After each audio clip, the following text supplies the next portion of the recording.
السلام علیکم ناظرین، میں ہوں منصور علی خان، اپنے ریل چینل کے اوپر آپ کو خوش آمدید کہوں گا۔ ناظرین، پچھلے 12 گھنٹے میں جو اہم ترین خبریں ڈیولپ ہوئی ہیں اس کے بارے میں تفصیل سے بات کریں گے، لیکن اس سے پہلے آج ہمارا ویلاگ جو ہے وہ کافی لیٹ آ رہا ہے۔ میں جانتا ہوں آپ ناراض ہوں گے اس بات پہ، میری اس ہفتے کچھ مصروفیات ایسی رہی ہیں، لیکن آج ایکچولی ایک خوشخبری تھی جو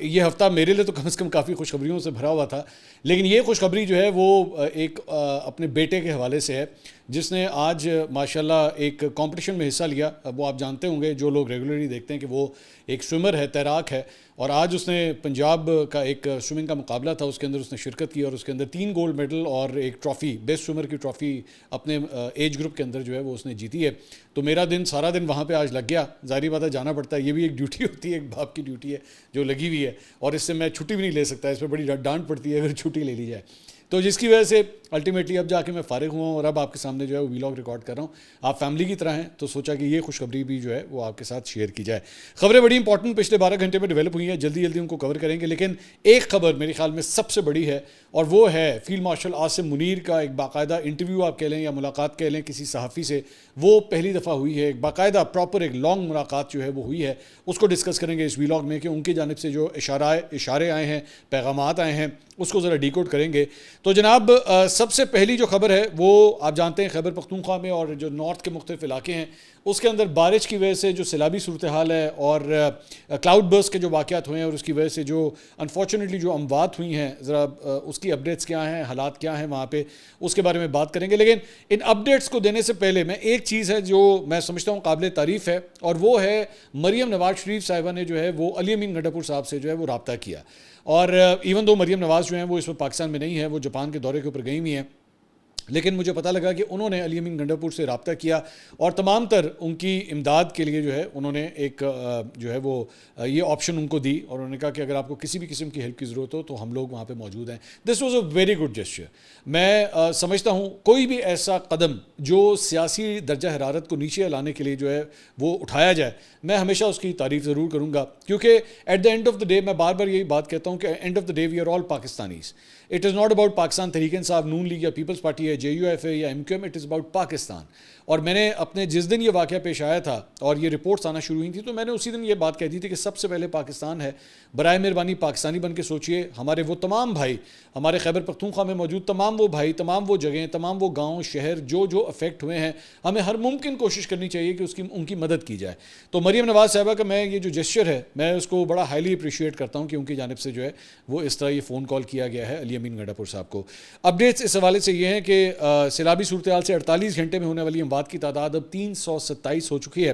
اور صوبائی ڈیزاسٹر مینجمنٹ اتھارٹی نے بتایا کہ خیبر پختونخوا کے مختلف اضلاع خصوصاً شدید متاثرہ بنیر سے مزید ہلاکتوں کی اطلاعات جو ہیں وہ موصول ہو رہی ہیں۔ میرے خیال میں خیبر پختونخوا میں سب سے زیادہ جس جگہ کو نقصان پہنچا ہے وہ بنیر کا ایریا ہے، جہاں پہ گاؤں کے گاؤں، شہر کے شہر، فیملیز کی فیملیز جو ہیں وہ اس کی وجہ سے متاثر ہوئی ہیں، اس کلاؤڈ برسٹ کی وجہ سے۔ اور بتایا گیا کہ اس تعداد میں گلگت بلتستان اور آزاد جموں کشمیر میں ہونے والی ہلاکتیں بھی شامل نہیں ہیں، یہ جو 327 کا فگر آپ کے ساتھ شیئر کیا تھا، جہاں سیلاب نے کم از کم 21 جانیں لے لیں اور بڑے پیمانے پر تباہی بھی مچی ہے۔ مجھے یہ پتہ لگا ہے کہ آزاد جموں کشمیر اور گلگت بلتستان کے کچھ علاقوں میں بجلی کا نظام بھی جو ہے وہ بڑا متاثر ہوا ہے، اور کئی وہاں پہ جو پولز وغیرہ ہیں وہ بھی گرے ہیں، اور جس کی وجہ سے کئی علاقوں کو جو ہے بجلی کی سپلائی منقطع ہو گئی ہے۔ متاثرہ علاقوں میں پی ٹی ایم اے نے سمیت پاک آرمی اور ضلعی انتظامیہ امدادی کارروائیوں میں مصروف ہیں، اور بارشوں کا یہ سلسلہ جو ہے 21 اگست تک جاری رہنے کی پیشگوئی جو ہے وہ کی جا رہی ہے۔ ایسے وقت میں جب ایک صوبہ جو ہے وہ 300 سے زائد افراد سے جان ہاتھ دھو بیٹھا ہے، وزیر اعظم شہباز شریف اور وزیر اعلیٰ مریم نواز نے علی امین گنڈا پور کو فون کر کے ہر قسم کے تعاون کی یقین دہانی انہوں نے کروائی ہے۔ اس کے ساتھ ساتھ یہاں پہ میں ایک ٹویٹ شیئر کرنا چاہوں گا وزیر اعظم کے کوآرڈینیٹر رانا احسان افضل کا، جو میرے خیال میں بالکل آؤٹ آف ٹچ تھا۔ میں جہاں پہ اس بات کی تعریف کر رہا ہوں وہیں پہ کوئی ایسی چیز اگر ہو وہ جو میرے خیال میں اس موقع کے مناسبت سے نہیں ہے، اور اس پہ انہوں نے لکھا ہوا تھا، انہوں نے کہا جی ابھی تو کے پی میں 350 ڈیم بنے ہوئے ہیں، یہ حال ہوا ہے، اگر نہ بنے ہوتے تو کیا حال ہوتا۔ This was a very very in timely comment to make اس موقع کے اوپر. آپ کو ضرورت نہیں تھی. میں جانتا ہوں, مجھے کافی حد تک اس بات کا شک ہے کہ رانا احسان افضل صاحب جو ہے نا, انہوں نے اپنا ٹویٹر اکاؤنٹ ٹھیکے پہ دیا ہوا ہے. یہ بہت سے ہمارے سیاستدان جو ہے نا, یہ ٹھیکے پہ اکاؤنٹ چلاتے ہیں. میں جانتا ہوں اس بات کو. کسی لونڈے کو انہوں نے پکڑایا ہوگا اکاؤنٹ, اور اس نے آؤ دیکھا نہ تاؤ, اس نے کہا چیپ دو, یہ جو بھی اس سے فرق پڑتا ہے. رانا احسان افضل صاحب سے میں اس سے بہت بہتر لینگویج کی اور عقل کی جو ہے میں امید رکھتا ہوں. اور آئی ہوپ کہ جو بھی لونڈا آپ نے رکھا ہوا ہے, آپ اسے ذرا تھوڑی نکیل ڈالیں, اس کے منہ کے اوپر ذرا ٹیپ لگائیں, بلکہ اس کے ہاتھوں کے اوپر جو ہے ذرا ٹیپ لگائیں کہ وہ اس قسم کی بکواس جو ہے وہ ٹویٹ کرنے سے پہلے کوئی 40 دفعہ سوچے بیٹھ کے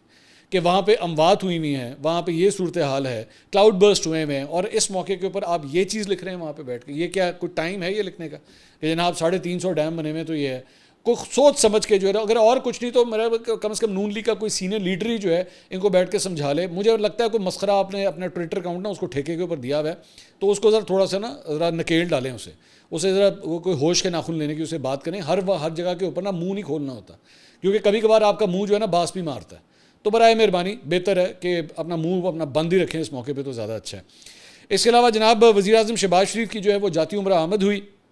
وہاں پہ ان کی صدر مشفق نون نواز شریف سے جو ہے وہ ملاقات ہوئی ہے. یہ کہا جا رہا ہے کہ عام طور پہ اتنی زیادہ ملاقاتیں نہیں ہوتی, لیکن پچھلے ہفتے 10 دن کے اندر کافی ایکٹیویٹی ہوئی ہے دونوں بھائیوں کے درمیان. اس سے پہلے مری کے آس پاس جو وہاں پہ بھی ایک بڑی بیٹھک ہوئی تھی, جس میں کہ مختلف وزراء وہاں پہ موجود تھے, خواجہ آصف صاحب وغیرہ, اور یہ لوگ سب وہاں پہ موجود تھے. اب یہ دوبارہ ایک آپس میں ملاقات ہوئی ہے. تو ویسے تو یہ کہا جا رہا ہے, مطلب آن دا فیس آف اٹ تو یہ کہا گیا ہے جی خیبر پختونخوا میں جو سیلابی صورتحال ہے اس کے حوالے سے گفتگو ہوئی ہے, اور سیلاب متاثرین کی ہر ممکن مدد کرنے کی ہدایت کی گئی ہے. یہ ایک پریس ریلیز ہے, یا آپ سمجھ لیجئے کہ جو ایک کور اپ کے طور پہ جو ہے وہ ٹھیک ہے, یہ ہوا ہوگا, میں یہ نہیں کہہ رہا کہ یہ گفتگو نہیں ہوگی, لیکن there is something else cooking as well. کیونکہ اسلام آباد میں نا بڑی افواہیں پھیلی ہوئی ہیں اس معاملے میں کہ کچھ نہ کچھ پک ضرور رہا ہے. اب کچھ کا کہنا ہے کہ یہ 27ویں آئینی ترمیم کے حوالے سے یہ میٹنگز ہو رہی ہیں, کیونکہ عام طور پہ جب اتنی بڑی کوئی قانون سازی ہوتی ہے نا, تو اس وقت یہ بڑی بڑی میٹنگز جو ہے وہ ہونا شروع ہوتی ہیں کہ نمبر کس طرح پورے کرنے ہیں, بندے کس طرح اکٹھے کرنے ہیں, کس طرح سب کو آن بورڈ لے کر آنا ہے. تو ہو سکتا ہے, آئی مین یہ میں آپ سمجھ لیجیے کہ ایک ہنچ ہے صرف, میں یہ نہیں کہہ رہا کہ یہی ہوا ہوگا, لیکن یہ ایک ہنچ ہے کہ some thing big is cooking, جس کی وجہ سے یہ اتنی ملاقاتیں جو ہے ہو رہی ہیں. دوسرا, پاک فوج نے جناب ایک دن کی تنخواہ جو ہے وہ خیبر پختونخوا کے سیلاب سے متاثرہ عوام کی بحالی کے لیے وقف کر دی ہے, جبکہ پاک فوج نے اپنا ایک دن کا راشن بھی سیلاب سے متاثرہ عوام کی امداد کے لیے مختص کر دیا ہے. سیکیورٹی ذرائع کے مطابق پاک فوج کا ایک دن کا راشن تقریباً 600 ٹن سے زیادہ بنتا ہے, جو یہاں پہ ڈونیٹ کیا جائے گا. اس کے ساتھ ساتھ خیبر پختونخوا حکومت نے شدید بارشوں اور سیلاب کی تباہ کاریوں کے بعد ریلیف اور ریسکیو آپریشن کے لیے 3 ارب روپے جاری کر دیے ہیں, جبکہ وزیر اعلیٰ علی امین گنڈا پور متاثرہ علاقوں کا دورہ کر رہے ہیں, جہاں وہ سیلاب متاثرہ خاندانوں سے ملاقات اور ان کے مسائل بھی جو ہے وہ سنیں گے. گلگت میں نلتر ایکسپریس وے کا بڑا حصہ جو ہے سیلاب میں بہہ گیا, جس کے باعث زمینی رابطہ منقطع ہونے سے سیاح جو ہیں وہ نلتر میں پھنس گئے ہیں. گلگت بلتستان حکومت کے ترجمان نے کہا ہے کہ نلتر ایکسپریس وے کا بڑا حصہ سیلاب میں بہہ جانے کے بعد نلتر میں واقع 3 بجلی گھروں کو بند کر دیا گیا ہے, اور شہر میں بجلی کی سپلائی معطل ہے. میں بھی تھوڑی دیر پہلے آپ کو بتا رہا تھا کہ گلگت بلتستان سے بھی یہ رپورٹ ہے, اور آزاد کشمیر سے بھی یہ رپورٹ آ رہی ہے کہ بجلی کا نظام جو ہے وہ کافی متاثر ہوا ہے. اس کے علاوہ پانی کی سطح بلند ہونے پر تربیلا ڈیم کے سپل ویز جو ہیں وہ کھول دیے گئے ہیں, اور این ڈی ایم اے کے مطابق سپل ویز کھلنے کے باعث پانی کے بہاؤ 2,50,000 کیوسک تک جو ہے وہ پہنچ گیا ہے, اور متعلقہ حکام نے انتباہ جاری کیا ہے کہ دریائے سندھ کے بہاؤ میں ممکنہ اضافے کے پیش نظر ملکہ علاقوں کے مکین آبی گزرگاہوں کے قریب جانے سے گریز کریں. اس کے علاوہ پی ڈی ایم اے نے پنجاب نے آئندہ 24 گھنٹوں کے دوران شدید بارشوں کی پیشگوئی کی ہے, اور انہوں نے کہا ہے کہ مانسون بارشوں کا 7واں سپیل جو ہے وہ زیادہ مضبوط ہے. اس سپیل کے تحت آئندہ 24 گھنٹوں میں شدید بارشوں کا امکان ہے, اور بالائی پنجاب میں طوفانی بارشوں سمیت کلاؤڈ برسٹ کے خدشات بھی موجود ہیں. تو please be very very careful اگر آپ کا کوئی کسی قسم کا کوئی ٹریول پلان ہے. اس کے علاوہ جناب مومن میں کل ہم نے آپ کو بتایا تھا کہ ایک ہیلی کاپٹر جو ہے وہ گر گیا تھا. تو خیبر پختونخوا حکومت کا یہ ہیلی کاپٹر تھا جو امدادی سرگرمیوں کے لیے نکلا ہوا تھا. اس کی جو رپورٹ ہے, ابتدائی رپورٹ جو ہے وہ سامنے آئی ہے, اور بتایا گیا ہے کہ کراچی سے خصوصی ٹیم جو ہے وہ خیبر پختونخوا پہنچی, اور اس ایویشن ٹیم نے مومن میں متاثرہ جگہ پہنچنے کے لیے 3 گھنٹے پہاڑ کے اوپر پیدل سفر کیا, اور اس کے بعد یہ رپورٹ جو ہے مرتب کی ہے. ہیلی کاپٹر حادثے کا بلیک باکس، اہم شواہد کے لیے ڈرون کیمروں کی مدد لی گئی ہے اور مومن کی تحصیل پنڈیالی میں دھند خراب موسم سے یہ بتایا جا رہا ہے کہ یہ حادثہ پیش آیا ہے۔ ابتدائی رپورٹ کے مطابق پہاڑی علاقہ شدید دھند بادلوں کی لپیٹ میں تھا اور جائے وقوع پر واقع پہاڑ 7.5 سے 8,000 فٹ کی بلندی کے اوپر ہیں، اور ٹیم نے کہا ہے کہ صوبائی حکومت کے ہیلی کاپٹرز نے باجوڑ ریسکیو اور ریلیف آپریشن کے لیے جانا تھا۔ 12 بجے کے بعد ہیلی کاپٹر کا رابطہ نہیں ہوا۔ 3:30 بجے محمد انتظامیہ کو حادثے سے متعلق وہ رپورٹ ملی۔ سرکاری ذرائع کے مطابق تحقیقاتی ٹیم نے ہیلی کاپٹر کے ذریعے جائے وقوع کی ویڈیوز اور تصاویر بنائی۔ دشوار گزار علاقے کے باعث تحقیقاتی ٹیم کا ہیلی کاپٹر جائے وقوع یا اطراف میں لینڈ نہیں کر سکا۔ اس کے علاوہ جناب وفاقی حکومت نے پیٹرولیم مصنوعات کی قیمتوں میں رد و بدل کیا ہے اور ڈیزل کی قیمت میں 12.84 روپے فی لیٹر وہ کمی کر دی گئی۔ بڑا ایک ڈراپ ہے یہ، اور نئی قیمت وہ 272.99 روپے تقریباً 273 روپے ہو گئی ہے، جبکہ پیٹرول کی قیمت کے اندر کسی قسم کا کوئی رد و بدل وہ نہیں کیا گیا۔ اب آ جائیے جناب اس بڑی سٹوری کی جانب جو میرے خیال میں اسٹوری آف دا ڈے، اور وہ ہے سہیل وڑائچ صاحب کا کالم۔ آپ کو یاد ہوگا آج سے چند ہفتے پہلے ہم نے سہیل وڑائچ صاحب کا کالم کہہ رہا ہوں پوڈ کاسٹ کیا تھا ہم نے، تو میں نے اسی وقت آپ کو کہا تھا کہ اس وقت میرا خیال میں نے ایکچولی جب یہ بات کہی تھی میں نے کہا اس وقت میرے خیال میں سہیل وڑائچ صاحب جو ہیں وہ بڑے باخبر صحافیوں میں سے ایک ان کا شمار کیا جا سکتا ہے۔ تو مجھے یاد ہے انہوں نے پوڈ کاسٹ کے دوران کہا تھا کہ یہ آپ نے کیوں کہا اس وقت، میں نے تو ماضی کے اندر بھی بہت بڑی بڑی خبریں بریک کی ہیں، تو میں نے کہا تھا آپ بالکل صحیح بات کہہ رہے ہیں، لیکن میرا کہنے کا مقصد یہ تھا کہ ہی سمن جن کو میں سمجھتا ہوں کہ پاورفل کوارٹرز کے تک ان کی رسائی ہے اور وہ اندر کی خبر لا سکتے ہیں، and he is done it, I must give credit to him کہ انہوں نے فیلڈ مارشل عاصم منیر سے ایک طویل ملاقات کی ہے۔ اچھا امپورٹنٹ کیوں ہے میری نظر میں یہ ملاقات، یہ کیوں امپورٹنٹ ہے یا ان کا جو کالم ہے وہ کیوں امپورٹنٹ ہے؟ اس کی ریزن یہ ہے کہ فیلڈ مارشل عاصم منیر از سمن جو جرنلسٹ کے ساتھ اتنی انٹریکشن نہیں کرتے۔ اگر آپ کمپیئر کریں نا جنرل باجوہ سے، تو جنرل باجوہ کے مختلف صحافیوں کے، میں not all of them but چند مخصوص صحافیوں کے ساتھ پھر بھی کافی انٹریکشنز ہوتے تھے کمپیریٹیولی، لیکن فیلڈ مارشل عاصم منیر وہ میڈیا سے صحافیوں سے ذرا دور ہی رہتے ہیں، یا اگر کسی تقریب کے اندر ان کی ملاقات ہو جائے تو اسلام دعا سے زیادہ وہ میرے خیال میں آگے نہیں جاتے، یا کوئی ایک ون لائنر کو کامنٹ کر دیا تو دیٹس اٹ۔ سہیل وڑائچ صاحب کی تقریباً 2 گھنٹے کی ایک طویل ملاقات ہوئی ہے، تو میں ذرا پڑھ دیتا ہوں پہلے، ذرا اس کو اس کا جو کانٹینٹ ہے ذرا اس کو دیکھ لیتے ہیں، پھر اس کو ذرا تھوڑا سا انالائز بھی کرتے ہیں۔ انہوں نے کہا کہ بالآخر وہ پہلی ملاقات بیلجیم کے شہر برسلز میں ہوئی ہے۔ یہ پہلی ملاقات تھی، میں نے نہ کبھی خفیہ ملاقات کی تھی اور نہ آج کی۔ یہ ایک عاجز صحافی اور فیلڈ مارشل کی ملاقات تھی جس میں میرے کھردرے سوالات تھے اور ان کے واضح اور شفاف جوابات۔ بات سیاست سے شروع ہوئی اور بالخصوص ان افواہوں پہ کہ صدر پاکستان اور وزیر اعظم کو تبدیل کرنے پر کام ہو رہا ہے۔ جنرل عاصم منیر نے برسلز کے جلسے میں اور میرے ساتھ 2 گھنٹے کی طویل نشست میں واضح طور پر کہا کہ تبدیلی کے بارے میں افواہیں سراسر جھوٹ ہیں۔ سو دس از پوائنٹ نمبر 1، آپ نوٹ کرتے جائیے گا۔ انہوں نے کہا جب ان سے پوچھا گیا کہ یہ سب خبریں تو سول اور عسکری ایجنسیوں کی طرف سے آئی ہیں، تو انہوں نے کہا کہ ایسا ممکن نہیں، دراصل ان کے پیچھے حکومت اور مقتدرات دونوں کی مخالف اور سیاسی انارکی پیدا کرنے والے عناصر ہیں۔ تو پوائنٹ نمبر 2، کسی قسم کی کوئی تبدیلی نہیں ہو رہی، اور اگر کوئی یہ چیزیں پھیلا رہا ہے تو بیسکلی وہ ایسے عناصر ہیں جو بیسکلی یہ رفٹ پیدا کرنے کی کوشش کر رہے ہیں اس موجودہ سسٹم کے اندر۔ انہوں نے کہا اپنے عزائم پر انہوں نے اسٹیج پر کھڑے ہو کر کہا کہ خدا نے مجھے ملک کا محافظ بنایا ہے، مجھے اس کے علاوہ کسی عہدے کی خواہش نہیں، میں ایک سپاہی ہوں اور میری سب سے بڑی خواہش شہادت ہے۔ اس کا مطلب ہے کہ جو آپ کو یاد ہوگا کہ ہم نے سہیل وڑائچ صاحب سے ایکچولی یہ سوال اس وقت کیا تھا پوڈ کاسٹ میں نے ان سے کہا تھا کہ یہ خبریں آ رہی ہیں کہ ان کو صدر کا عہدہ چاہیے یا وہ جانا چاہتے ہیں، اس میں کس حد تک سچائی ہے؟ تو اس وقت انہوں نے سہیل وڑائچ صاحب نے اس وقت یہ بات کی تھی کہ جناب یہ کچھ لوگ، کچھ عناصر ان کو سجیشنز دیتے ہیں، نصیحت کرتے ہیں، مشورہ دیتے ہیں، لیکن ایسی کوئی چیز فی الحال نہیں ہے، اور now it has been validated کہ انہوں نے خود کہہ دیا کہ وہ ایسی کسی چیز میں انٹرسٹڈ نہیں ہے، وہ ایک سپاہی ہے اور وہ سپاہی کے طور پہ اپنا ٹرم وہ کمپلیٹ کرنا چاہتے ہیں۔ جنرل عاصم منیر بار بار سیاسی حکومت کے تدبر اور بالخصوص وزیر اعظم شہباز شریف کے 18 گھنٹے پر خلوص سے کام کرنے کے سراہتے رہے۔ انہوں نے کہا کہ جنگ کے دوران وزیر اعظم اور کابینہ نے جس عزم اور حوصلے کا مظاہرہ کیا اس کی تعریف کی جانی چاہیے۔ سو میرے خیال میں اس سے بڑا اور کیا سرٹیفکیٹ ہوگا کہ از ایبسلیوٹلی سیٹسفائڈ کہ جو موجودہ سسٹم چل رہا ہے وہ بالکل ٹھیک ہے، and is absolutely happy with that. میں اس سے پہلے ابھی میرے خیال میں شاید 2 دن پہلے کی بات ہے، میں نے پتہ نہیں کیا کوئی ریفرنس تھا، مجھے خبر یاد نہیں آ رہی، جس میں کہا گیا تھا کہ جناب اسٹیبلشمنٹ وہ بڑے پریشر میں ہے۔ تو میں نے اسی وقت بات کی تھی کہ جناب مجھے تو فی الحال کسی قسم کا کوئی رفٹ مجھے نظر نہیں آ رہا، اور مجھے تو سب کچھ فی الحال ٹھیک ہی لگ رہا ہے، مجھے تو کوئی پرابلمٹک سچویشن وہ نظر نہیں آ رہی۔ سیاسی حوالے سے کیے گئے سوال پر انہوں نے کہا کہ سیاسی مصالحت سچے دل سے معافی مانگنے سے ممکن ہے۔ اب ناؤ یہ کہانی اب جا رہی ہے اڈیالہ کی طرف، یہ سڑک اب یہ جو گفتگو ہو رہی ہے یہ اڈیالہ کی طرف میرے خیال میں جا رہی ہے۔ انہوں نے کہا اس حوالے سے انہوں نے اسٹیج پر قرآن پاک کی آدم کی تخلیق اور شیطان کے کردار کے حوالے سے آیات کا متن اور ترجمہ سنایا، جس سے واضح ہوتا ہے کہ شروع میں فرشتوں کو آدم سے مسئلہ تھا، مگر خدا نے آدم کو تخلیق کیا تو سوائے ابلیس کے سب فرشتوں نے انسان کو خدا کا حکم اور کرشمہ سمجھ کر قبول کر لیا، گویا معافی مانگنے والے فرشتے رہے اور معافی نہ مانگنے والا شیطان بن گیا۔ اب معافی کون نہیں مانگ رہا اور کس کو شیطان سے تشبیہ دی گئی ہے، یہ میرے خیال میں آپ خود ہی اس کو ڈیکوڈ کر لیں۔ میں کہوں گا تو کچھ لوگ ناراض ہو جائیں گے، میری جو عقل ہے وہ تو مجھے یہی بتا رہی ہے کہ جناب اس کا اشارہ بھی اڈیالہ کی طرف ہی ہے کہ جو معافی نہیں مانگتا وہ شیطان اس کو کنسیڈر کیا جا رہا ہے، تو اور جو معافی مانگ لیتا ہے معاملات اسی کے لیے جو ہے ریزالو ہوتے ہیں۔ تو میرے خیال میں آج سے مجھے نہیں یاد اب ایگزیکٹ ٹائم، شاید 1.5-2 سال پہلے کی بات ہے کہ D G I S P R کی جانب سے جو پریس کانفرنس کی گئی تھی اس کے اندر سب سے پہلے بات کی گئی تھی کہ معافی مانگنی پڑے گی، تو معافی جب تک نہیں مانگی جائے گی معاملات جو ہیں وہ اسی طرف رہیں گے۔ اب میں نے جو اس چیز کو انالائز کیا ہے، معافی میرے خیال میں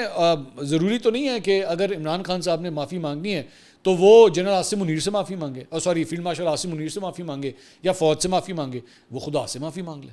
وہ میرے خیال میں اس طرح بھی بات کو کر سکتے ہیں، میرے ویسے ایک ذہن میں ایک تھاٹ پروسیس ہے کہ وہ اس طرح بھی کہہ سکتے ہیں کہ جی 9 مئی کو جن افراد نے، بڑا آسان طریقہ ہے، 9 مئی کو جن افراد نے دہشت پھیلائی، جن افراد نے توڑ پھوڑ کی، جن افراد نے جو ہے وہ انتہا پسندی دکھائی، شر پسندی پھیلائی، میں اللہ تعالیٰ کی درگاہ میں جو ہے ان کے لیے معافی کا مطالبہ کرتا ہوں۔ اس طرح کر لیں، بڑا آسان طریقہ ہے نا، یہ ان کے بہاف کے اوپر معافی مانگ لیں اگر خود نہیں معافی مانگنی تو۔ اب لیکن بندہ کہہ تو سکتا ہے نا کہ بھائی جان انہوں نے معافی مانگی اور ان لوگوں کے لیے معافی مانگی، تو اس کے لیے تو کوئی ہم تو عام طور پہ جو ہے لوگوں کے لیے دعا کرتے ہیں نا، ہم ان کے لیے کہتے ہیں کہ اللہ تعالیٰ جو اس دنیا سے بندہ چلا جاتا ہے تو ہم اکثر کہتے ہیں اللہ تعالیٰ اس کے تمام گناہ معاف فرما، تو ہم بیسکلی اللہ تعالیٰ سے اس شخص کے لیے دعا مانگ رہے ہوتے ہیں، ہم کہتے ہیں کہ یا اللہ تعالیٰ اس کے گناہ معاف فرما۔ تو میرے خیال میں اس کا مڈل وے یہ بھی مل سکتا ہے، اگر کوئی ایگو پولیٹیکل ایگو کا چکر ہے یا کوئی اور بات ہے تو بندہ یہ بھی کہہ سکتا ہے کہ جناب جن افراد نے اس دن سارا کچھ کیا ان کے لیے معافی کے ہم طلبگار ہیں، کہ اللہ تعالیٰ ان کو ہدایت کرے، ان کو راہ راست کے اوپر لے کر آئے، معاملات ریزالو ہوں۔ کہ اسی طرح بھائی میں تو فرینکلی اسپیکنگ میری تو صرف یہی خواہش ہے کہ معاملات ریزالو ہونے چاہیے۔ یہ ملک صرف تبھی ترقی کرے گا جب اس ملک کے اندر تمام یہ پولرائزیشن ختم ہوگی، سب مل جل کے اس ملک کو آگے لے کے چلیں گے۔ آگے لکھتے ہیں کہ معاشی بحران کے حل کے حوالے سے ان کے پاس پورا روڈ میپ تھا جس میں 5 اور 10 سال کے اندر پاکستان کو دنیا کے ترقی یافتہ ممالک کی صف میں کھڑا کرنے کی منصوبہ بندی تھی، یعنی کہ اس کا مطلب ہے یہاں پہ بھی کوئی 5 یا 10 سالہ پلان موجود ہے۔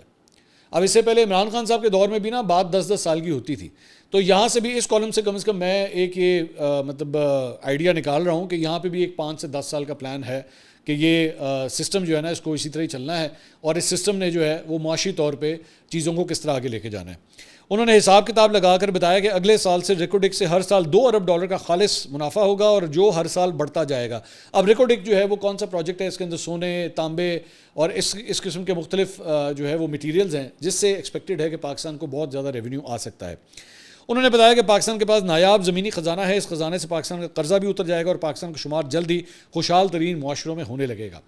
بین الاقوامی حوالے سے انہوں نے کہا کہ پاکستان کو چین اور امریکہ کے درمیان توازن برقرار رکھنے کا طویل تجربہ ہے، ہم ایک دوست کے لیے دوسرے کو قربان نہیں کریں گے۔ سو بیسکلی میں نے آج سے چند دن پہلے یہ بات کی تھی کہ بیلنس بڑا مشکل ہے، امریکہ اور چین کے درمیان بیلنس رکھنا بہت مشکل ہے، and if Pakistan is able to do that, یہ